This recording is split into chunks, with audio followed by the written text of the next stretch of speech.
to Virtual Refreshments with Paul and Angela. Today we've got our after football game party red Solo cups, which was always water and a little popcorn for you. Yum. And we're going to stay with that theme. I know you're like, are they always just going to talk about school? Well, it's a big deal here, and especially in Texas, we couldn't do football or ball sports, high school sports, and just include it in the regular old school session. So today, since we're hopeful that we have high school sports coming soon, this is our Texas Forever episode. What was your best memory of a high school sport?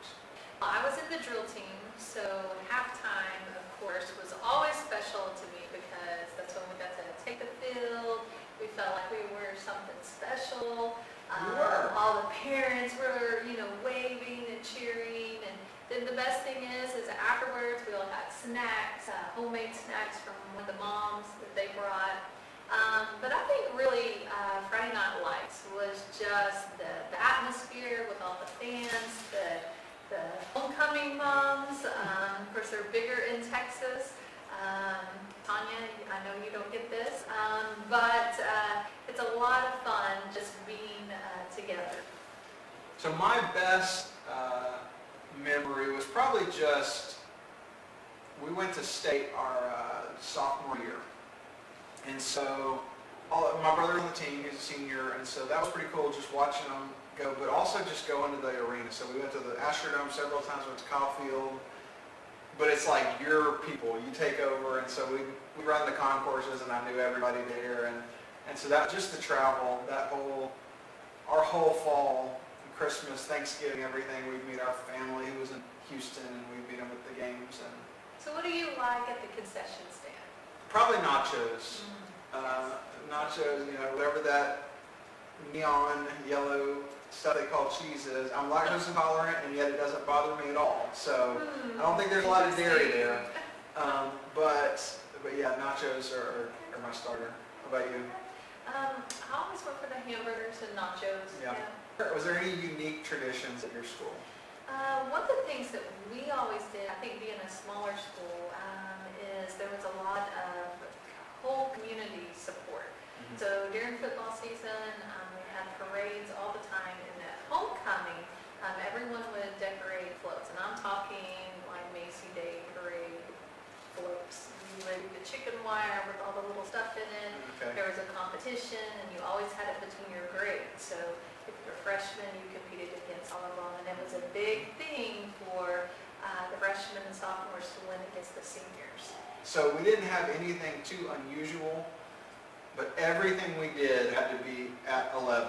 Okay, 10 was not enough, and so we turned it up. We had a full gear headdress, spear, dancing, Indian spirit.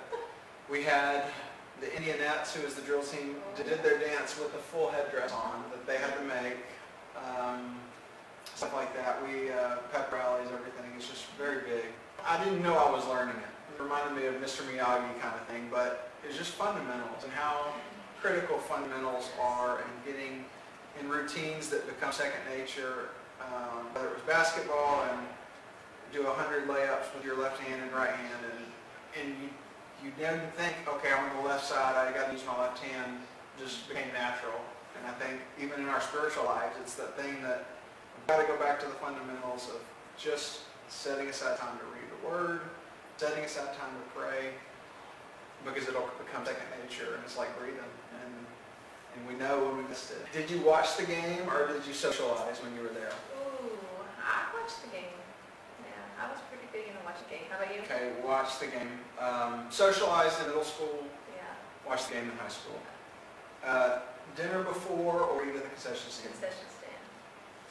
I think we usually ate before, but then also get a slice of pizza or something at the concession stand. Did you sit with the student section or with your family? With the students. Yeah, us too. Student section, like you said, was together though. We were separate. Did you sing a fight song? Yeah. Did you know the fight song? Yes, we knew it.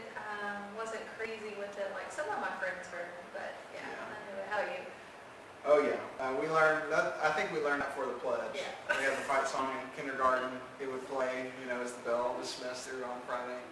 Did you wear school colors on Fridays? Oh yes. Even when it wasn't a game, like later in the year? Yes, we always have Spirit Especially, Fridays. I think pretty much always Fridays. This week is See You at the Pole. Yes. And so, getting off sports a little bit, but still traditions in school. Did you go to See You at the Pole when you were We did. a student? We did. That was something that was really important to me. My dad really taught me a lot about prayer. He's a prayer warrior, and so that was something that we took seriously in my family. And he taught me that we need to pray for our school. We need to pray for our teachers. We need to pray for the administration. Pray for our friends that don't know Christ. So it was a big deal in my life. How about you? I think I went some, but I really tried to not. I tried to speak, but sometimes either friends would take me, but I was still in that place where I didn't necessarily want my school friends to know my church friends and keep that. And so it's funny, I think about that now, that things like See You at the Pole and fifth quarters almost become like baptism. And what I mean is, nowadays baptism, your church sees it and everybody cheers and it's great, but the early church, it was more a public display that, hey, I'm with Christ now and I'm proud of that, and you did it publicly, that your boss might fire you or your family might disown you. And so in a way, for students, I think that on-campus thing is probably more difficult. Baptism's easy, right? It's all my family and friends and they're cheering. But taking that to school and saying publicly, yeah, I am a believer, and so I think when I finally was ready to make that stand, then I kind of let it See You at the Pole, but I wanted to hide a little bit. Tomorrow is See You at the Pole, September the 23rd, and it's all about one simple thing: students in prayer. And we are excited about this year, even though this year looks a little bit different with See You at the Pole. You can join from home. See You at the Pole wants to invite all students, parents, families to join in a live prayer moment at 7 a.m. And so all you have to do is you can access this live stream from an app called Campus Prayer, or you can go to the See You at the Pole Facebook page and they will have a link to it also. So whether you're going to go to the flagpole tomorrow or join online, I just want to encourage you, man, do this. It's so important that we're praying for our schools, for our students, for our communities, and for our nation. So I hope to see you in one of these places. All right, well, thanks for watching and tuning in. We hope you were refreshed. I got to learn a little bit more about my partner in crime who's covered in mums over here and just what's going on. Hey, if you like this and don't want to miss them, then make sure you like our Facebook page, The Well Baptist. You probably are seeing this shared from the Facebook page, so you should be able to find it. Click like, that way you won't miss anything. In fact, we're going to start moving our services to Facebook Live, and so if you click that like, you'll be able to see us on Sunday if you can't make it to the landmark. But we hope you come, but if not, we'll be right here on Facebook Live. Yes, sounds good. See you See you Sunday. there.